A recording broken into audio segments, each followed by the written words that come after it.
या भूमीवरती स्त्रियांनी पुरुषांना दिला आणि सामाजिक बंधनातून स्त्रीला मुक्त करून एक चांगल्या प्रकारची शिक्षणाची जागृती आणि विविध महिलांना ज्या योजना मिळतात त्यासाठी स्वातंत्र्य दिलं. यशवंतपीठी महाविद्यालय महिलांसाठी स्थापन केलं आणि म्हणूनच की काय आज राष्ट्रपती महिला आहेत, सुद्धा महिला होऊन चुकलेली आहे आणि जगामध्ये आपण फक्त एक अधिकाराने न वापरता एक जबाबदारीने बघा. स्त्री शक्ती ही एक जबाबदारी पण आहे, फक्त अधिकार नसून. हक्क सांगायचा, त्याच्या आधी आपले कर्तव्य पार पाडा.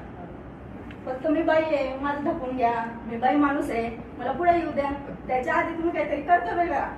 तुमचा बॅकअप पाहिजे की तुम्ही काहीतरी केलं पाहिजे दुसऱ्या हाती, तेव्हा तुम्हाला जबाब पुढे.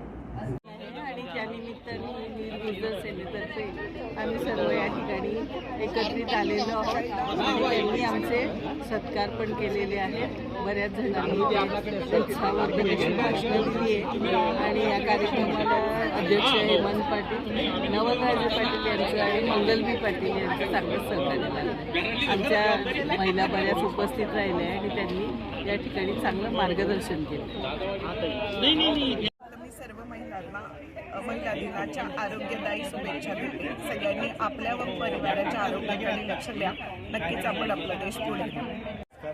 जागतिक महिला दिनाच्या विविध पूजा सैन्यातर्फे आज पद्मालय संघाचे कार्यक्रम मोठ्या उत्साहाने साजरे करतात. इथे विविध सामाजिक प्रश्न असो किंवा महिलांचे प्रश्न याच्यावर सगळ्यांनी आपल्या आपल्या परीने विचार मांडलेले आहेत. तरी मी नामदार गुलाबराव पाटील साहेबांच्या वतीने व त्यांच्या सहाय्यता नवलराजे पाटील यांच्या वतीने सुद्धा सगळ्यांनी महिला दिनाच्या खूप खूप शुभेच्छा. या ठिकाणी शुभेच्छा देतो.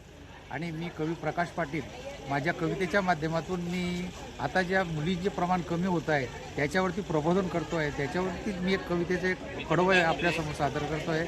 संपविता का इवल्या जीवाला विनविते मी तुला, आई ग सांग न माझा गुना, आई ग सांग न माझा गुना.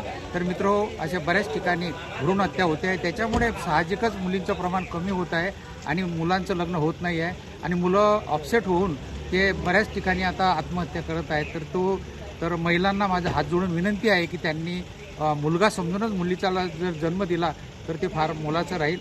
या शुभेच्छा मी या ठिकाणी देतो आहे या प्रकारच्या की महिलांनी सुद्धा मुलगाच पाहिजे असा आग्रह न